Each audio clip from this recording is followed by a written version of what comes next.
You are arguably the biggest skincare expert in Hollywood. Your list of celebrity clients is wild. I mean, everybody from Khloe Kardashian, Jessica Alba, Busy Phillips, Ashley Tisdale, Lea Michele. I mean, the list really goes on.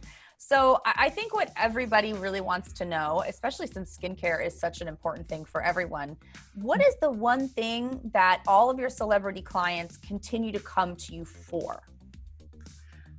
Oh my goodness. Well, I think we're all little snowflakes. And so everything, everybody's a bit different. And I think a lot of people think that like celebrities don't really do, they just get treatments, but it's not just, there isn't a magic wand. There isn't, this magic laser that we wave on people, that there's stuff that, you have to do at home too, because there's like diet and exercise. And I always say your skin tells a story. I can tell if you're wearing your sunscreen or if you're smoking, or it's like your skin tells a story. And so there isn't like a magic treatment. Of course, there's treatments that will help and there's skincare, but it's just like diet and exercise and taking vitamins and drinking water. There's like not one thing that you can do. It's kind of like, it has to be a 360 approach. So your show on Netflix, Skin Decision, which is now on Netflix, you're working with plastic surgeon, Dr. Sheila Nazarian. Mm-hmm. And tell me about why this show was important for you to do.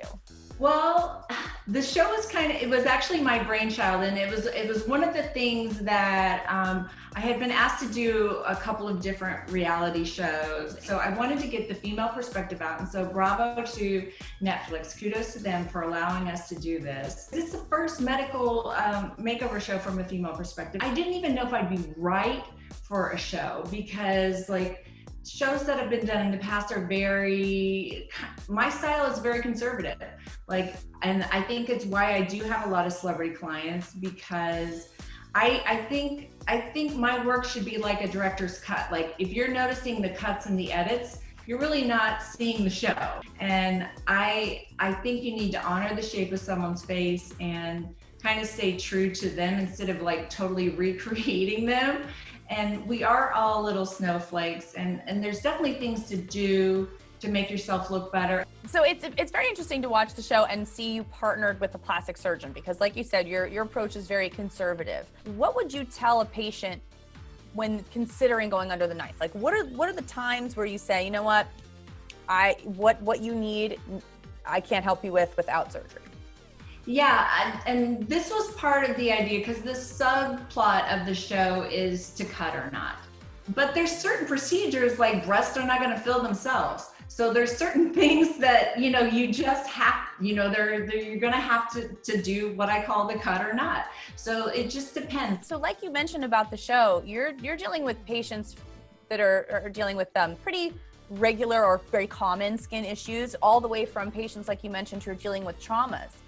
How is that different from your practice every day? Is the show very different from what you do every day? What I like about it is that they're very relatable emotional issues. I think it's just about becoming your best self, and people come in on their birthday, they save up, and you don't go to your dentist on your birthday, but people come in here, and I really appreciate that, and try to make it a great experience. So what I love about my job is that I get to help someone transform into their best self.